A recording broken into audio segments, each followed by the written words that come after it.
Malezi ya upande mmoja huwa hayana athari kwa wanawake tu, hasa malezi ya mama huwa yana athari pia kwa wanaume. Lakini nisikilize kwanza, kuna tofauti kubwa katika hili. Wanaume huwa hawaathiriki vibaya kama sisi wanawake. Mfano, mwanaume aliyelelewa na mama pekee huwa ni wanaume wenye huruma sana kwa wanawake, huwa ni wanaume wenye upendo sana, huwa ni wanaume wanaojituma sana na wanapambania sana familia, kwa sababu yeye lile lililojitokeza kwenye familia yake alilichukulia kama funzo kwamba kumbe sitakiwi kuiacha familia yangu peke yake. Yaani yeye anaona kwamba kumbe inatakiwa nipambane nihudumie familia yangu siku zote, sitakiwi kuikimbia familia yangu. Lakini kwa wanawake ni tofauti. Wanawake wengi ambao wamepokea malezi ya mama tu ni watu ambao huwa wanakuwa na shida, sio kwa kupenda, ni kwa sababu huwa wanakuwa na trauma. Sijui kama unanielewa. Ni kwamba mama anavyoeleza yale aliyoyapitia kutoka kwa mumewe ambaye ndio baba yetu, sasa akitueleza kati ya mimi na mwanaume, tunachukulia kwa namna tofauti. Sijui kama unanielewa. Mwanaume anachukulia lile kama funzo, kumbe kwamba sitakiwi kufanya hivi na hivi na hivi, nitamuumiza mke wangu kama nitakuja kuwa na mke. Anachukulia yale maumivu ya mama aliyojisikia. Kwa hiyo anaelewa kwamba kumbe na mimi nikishakuja kufanya hivi kwenye familia yangu, mke wangu atayapitia haya kama ambayo mama yangu ameyapitia. Lakini kwa sisi wanawake hiyo ni tofauti. Mimi nikishaanza kusikia story, namna baba yangu alivyokuwa, namna alivyokuwa anamtendea mama yangu, namna ilivyokuwa vipi na vipi, mimi huwa natengeneza sumu ya kuona kama kumbe wanaume ni watu wabaya, kumbe wanaume wako hivi, kumbe wanaume wako hivi. Na kuna namna ambavyo wazazi wetu wa kike wanapotusimulia vile vitu, niseme mama zetu wanapotusimulia vile vitu, huwa wanatubebesha visasi vyao tukawalipie.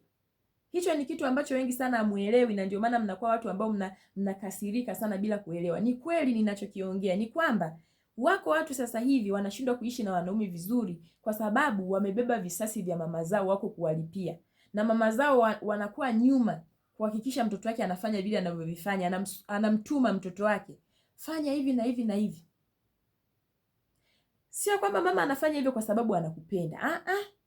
Anakufanyia hivyo kwa sababu ana hasira na wanaume. Kwa hiyo anataka wewe uliyepata nafasi ya kuishi na mwanaume umlipizie kisasi. Sijui kama unanielewa. Kwa hiyo huwa tunaathiriwa tokea tukiwa wadogo, vile ambavyo mamangu anaanza kunifundisha, wanaume wako hivi na hivi, wanaume waogopi, wanaume fanya hivi. Lakini mtoto wa kiume yeye hawezi kuchukulia kama mimi. Yeye mwenzangu anapata darasa na mimi ninafundishwa ubaya, ninamezeshwa sumu, kuwachukia wanaume, kuona kama wanaume sio watu wazuri, kuona kwamba mamangu aliyapitia haya kwa sababu ya mwanaume, kuona kama mbona mamangu alipitia shida sana kwa sababu ya wanaume. Kwa hiyo wengine hata kuolewa ni watu ambao huwa wanaanza kuwa na kigugumizi, hawapendi kuolewa, na hata kama wakiolewa huwa wanakuwa hawapendi kukaa kwenye ndoa. Yaani kitu kidogo tu, yeye changamoto ndogo tu anaondoka. Umeona? Lakini sasa nirudi pale pale, wanaume waliolelewa na mama pekee, pamoja na kwamba huwa wanakuwa na huruma, wanakuwa na upendo, wanakuwa ni wapambanaji sana kwa ajili ya familia zao, kuna kasoro huwa inajitokeza kwa baadhi yao. Sijasema wote, baadhi yao. Hususani kama huyo mwanaume alipendwa sana na mama yake. Yaani hata we ni mwanamke unanisikiliza hapa, pengine unapitia hiyo hali, lazima ujue kwamba kama mwanaume wako alipendwa sana na mama yake, na yeye ndio alikuwa mtu wa karibu sana na mama yake, huwa anashindwa kutofautisha upendo wa mama na upendo wa mke, au niseme huwa anashindwa kubalance nafasi ya mama na mke. Baadhi yao hiyo ndio inakujika kuwa tatizo kubwani. Mfano, yani nikuelezee kiundani unielewe, ni kwamba baba anapokuwa hayupo kwenye familia, aidha ameondoka, amekimbia, ama aidha mama ameamua kuachana na mume wake, ama aidha baba amefariki. Yaani hii na mazingira hayo matatu. Hata baba akifariki pia, kwa wakati ambao mama anakuwa hana mtu wa karibu, yani hana mwanaume wa kushare naye chochote, lakini huyo mwanaume pengine yeye ndo alikuwa mkubwa kwenye familia, mama huwa anakuwa na urafiki sana, wanazungumza changamoto, wanashare nini, wanasaidiana. Kama yeye ni mkubwa, mama akiwa na shida, wa kwanza kumlilia ni yule. Sasa ndio huwa anampenda sana. Ule upendo huwa unageuka kuwa kama sumu. Sijui kama unanielewa. Hata kama uko mwanaume unayenisikiliza hapa, lazima ujue kwamba upendo wa mama unatakiwa kuwa wenye mipaka. Ukizidi sana huwa unakuwa sumu. mbele huko utashindwa kucontrol. Kuna wamama mpaka leo wameathirika, yaani yeye hataki mtoto wake atawaliwe na mtu mwingine, anataka yeye aendelee kumshikilia mtoto wake. Hivi vitu viko kwenye baadhi ya ndoa na wanawake wanavipitia. Yaani unajikuta umeolewa lakini huioni nafasi yako. Mama mkwe wako ndio wa kwanza kwa mume wako. Na wakati mimi ninavyoenda kuolewa, ninaambiwa kwamba mimi ninaachana na familia yangu kwenda kuungana na mwanaume wangu kuanzisha mji wetu. Na mwanaume pia anatakiwa kufanya vile vile. Lakini kwa yule mwanaume ambaye yeye alipendwa sana na mama yake, huwa inakuwa tofauti. Mama anaweka wivu kwa mtoto wake wa kiume. Anachukia anapoona mtoto wake ameoa, kwa sababu anaona nafasi yake inaenda kupotea kwa sababu ya mtoto wake kuwa na mke. Hiyo ndo athari kubwa ambayo huwa inajitokeza zaidi kwa mimi ninayoifahamu. Wanawake wengi utasikia analalamika kwamba mimi mume wangu kila kitu ni mama yake, kila kitu ni mama yake. Sasa sababu ndio hii. Alilelewa kwenye upendo mzito sana, na mama huwa anatengeneza mazingira ya mwanae kuhisi kama ana deni wakati wote kwa namna alivyokuwa anamtendea. Sijui kama unanielewa. Yaani huyo mwanaume huwa anakuwa na mama yake closed sana, sio kwa kupenda tu. Ni kwa sababu huwa anajifeel kama ana deni kwa mama yake, kwa namna mama yake alivyokuwa anamtendea. Kwa hiyo kila kitu anavyofanya anajifikiria mara mbili kwamba lisije likawa ni jambo la kumkwaza mama yangu, kwa sababu anaamini kwamba mama yake ndio nguzo muhimu na mtu ambaye hatakiwi kumuumiza kwa namna yoyote hapa duniani. Lakini sasa ndio hivyo ninachosema kwamba baadhi ya mama hiyo huwa wanaichukulia vibaya.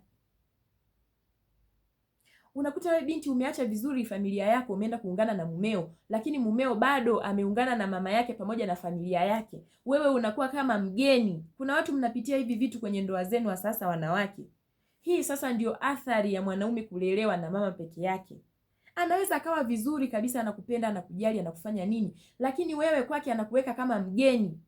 Anashindwa kujua kwamba anapooa, yaani mwanaume anashindwa kujua kwamba mimi ninapooa kama mwanaume, nafasi ya mama anarudi kidogo nyuma, katikati anakaa ni mke wangu. Yaani akitoka yeye unafuata wewe mkewe, kisha anafuata mama yake. Kuna wanaume hiyo inawashinda kabisa.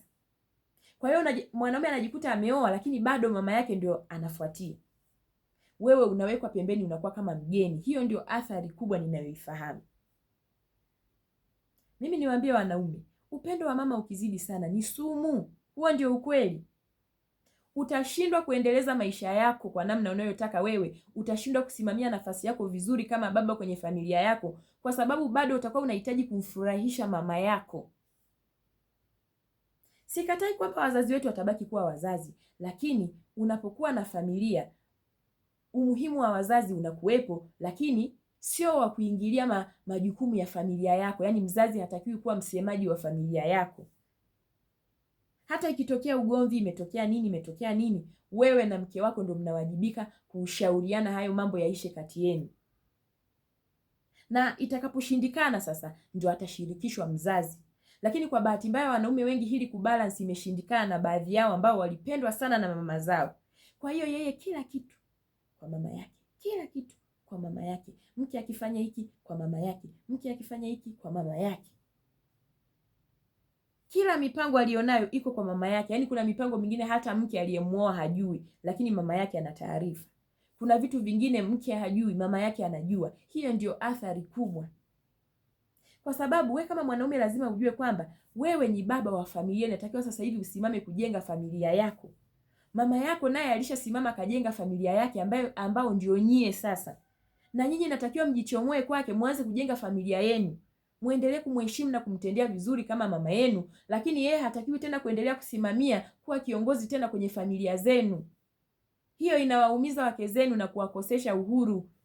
Mke anaona kama hana nafasi kwako wewe mwanaume. Inakuwa ni kwamba yani kuna wanawake sasa hivi wengine wameolewa, wao na mama mkwe zao ni kama paka na panya, hawaelewani. Mama mkwe anamchukia mkamwana wake vibaya sana. Na sio kwamba huyu mwanamke ana shida, hana shida yoyote. Ni basi tu mama ametokea kuto kumpenda. Na sio kwamba kuna mwanamke ambaye angekuwa na mtoto wake angempenda. Anachochukia tu yeye kuona kuna mwanamke amekuja kuchukua nafasi yake. Kuna mwanamke amekuja kukaa pembeni ya mtoto wake. Yeye hicho kitu anakuwa hataki. Kuna wanaume wanapitia hizo hali. Mwingine pengine yeye anajitambua, anaona kabisa mama anachokifanya mbona sasa imekuwa too much, nashindwa kuendesha maisha yangu sasa kwa ajili yake. Lakini kuna mwingine yeye anaona hiyo ni kawaida kabisa, yani anaona ni sawa. Na mwanamke akiongea, mamangu mimi ndio kila kitu kwenye maisha yangu na nini na nini. Lakini bado mwisho wa siku nitakwambia kwamba mke wako ndio mtu anayetakiwa kufuatia baada ya wewe. Akifuatia mama, hayo ni makosa. Familia yako inatakiwa ijenge wewe na mke wako. Matatizo yako tatua wewe na mke wako. Shida zako fichianeni wewe na mke wako. Kumwambia mama yako kila kinachotokea kwenye maisha yako, unatengeneza chuki zisizo na maana kwa mke wako. Anachukiwa na mama yako kwa ajili yako. Kuna wanawake mnapitia hizi hali. Kwa hiyo lazima uelewe kwamba huyo mwanaume pengine malezi yale aliyopewa na mama yake yamemsababisha yeye kuona kama ana deni kubwa kwa mama yake, na hicho anachokifanya yeye anaona yuko sahihi. Na ndio maana hata wewe utakapoongea hawezi kukuelewa. Anaona kama unataka kumgombanisha na mama yake. Wako wanaume ambao wanasema mimi mke wangu ananigombanisha na mama yangu, lakini pengine mke hafanyi hivyo kwa kugombanisha, anatafuta na yeye nafasi yake ionekane. Kwamba na mimi nionekane, na mimi kwenye familia nipo. Sasa mke unakuwa ni kama mtu wa nje tu, unachungulia tu familia ya watu inavyoenda. Umeolewa lakini mume wako ni kama bize na mama yake. Hana habari na wewe. Hiyo ndio changamoto ambayo wanaume baadhi yao huwa wanakuwa nayo. Lakini kwa nini niliongelea upande wa wanawake ndio inaathiri zaidi? Kwa sababu sisi ndio tunaopata nafasi kubwa ya kubebeshwa hii mizigo na mama zetu. Ni trauma hiyo. Ni kamzizi hako. Na hapo unaweza ukakuta mama yako anakupa hiyo trauma, sio kwamba ilianzia kwake. Na yeye kuna sehemu aliichukua. Na ndio maana na yeye akaamua hayo maamuzi aliyoyaamua. Na nilipoongea hivyo sikumaanisha kwamba mtu anatakiwa asiwe na uvumilivu wenye mipaka. Uvumilivu una mipaka, lakini ninachozungumzia mimi ni namna ambavyo baadhi ya wamama huwa wanawapa watoto wao mizigo. Wanawapa watoto wao visasi vyao wawalipie. Fuatilia utagundua hiki kitu ni cha kweli. Kuna mama ambaye yeye hata kielezo tu habari za mkwe wake, mtoto tu akimpigia simu mamake akimwambia mama, mimi mume wangu anafanya hivi na hivi na hivi na hivi, mama yako jibu analokupa hata wewe unaweza ukakaa ukatafakari. Kwa mbona hii shida ni ndogo lakini mama yangu amefika mbali. Anakupa wewe ushauri ambao umefika mbali, hata wewe ukikaa unaona kabisa huu ni too much. Kuna wanawake wananielewa ninachokizungumza, lakini wengi wao wanaongelea mihemko. Hawaelewi hasa ninamaanisha nini. Sisi tuna nafasi kubwa ya kubebeshwa mizigo, trauma za mama zetu. Mama anakukabidhi msalaba wake yeye. Hakuna cha kusema kila mtu atabeba msalaba wake. Kuna wakati sisi watoto wa kike tunabebeshwa misalaba ya mama zetu, tuwalipie visasi. Yale aliyoyapitia, anatamani apate mwanaume mmoja amshuhudie akiumizwa na yeye, aone jinsi, yani anatamani tu aone mwanaume yule atakavyoumia. Ndio wa mama wengi huwa wanadondokea kwa wakwe. Kwa hiyo ni kwamba mama yako anavyokufundisha kutokuwa mvumilivu, kutokuwa sijui nini, sio kila mara anaongea kwa mazuri. Sio kila mara anaongea kwa mazuri jamani. Kuna wakati kuna vitu vingine mama yako anatakiwa akwambie kwamba mwanangu, kuna vitu 1 2 3 wewe kama mwanamke unaweza ukavistahimili, na kuna vitu 1 2 3 kweli unaweza ukaomba msaada, lakini asikupe option ya wewe kuvunja ndoa yako. Tayari hapo panakuwa pana tatizo. Ziko option ambazo mama yako kweli anaweza akasema mwanangu vunja ndoa yako. Zipo. Hatukatai, yako mambo ambayo ni too much. Lakini kuna zile option ambazo ni za kawaida ambazo kwanza inatakiwa mwanzie ngazi kwa ngazi kabla mjafikia kuvunja ndoa yenu. Lakini mama yako anakukimbiza kwenye hatua ya kuvunja ndoa kabla hamjaanza huku chini. Huo sio upendo. Ni vile tu huwezi kuona kwa sababu mama yako anakuweka wewe kipofu. Unajihisi una deni kwake. Na ndio maana chochote anachokuambia unakifanya kwa sababu unataka aridhike. Kwa hiyo wapendwa, ni kwamba wanawake na wanaume waliolelewa na mama peke yake wanatofautiana. Kitu kikubwa wanachotofautiana ni kwamba wengine walichukulia lile kama funzo na wengine walichukulia lile kama kisasi cha kulipiza kwa ajili ya mama, aidha kwa kujua au kwa kutokujua. Kwa hiyo isionekane mtu unavyoongea ni kama unawakandamiza wengine. Hapana, mimi ninachokiongea nakijua. Na ndio maana nimesema upande wa wanaume inakuwa ni tofauti. Wao kidogo hilo huwa kama ni somo kwao. Wanajua kwamba inabidi huu mzizi ni ufungi, lisije kujitokeza tena na mimi nikarudia makosa ya baba yangu. Lakini wanawake huwa tunatushwa trauma na mama zetu, tunapewa visasi vyao tuwalipizie. Hiyo ndio tofauti.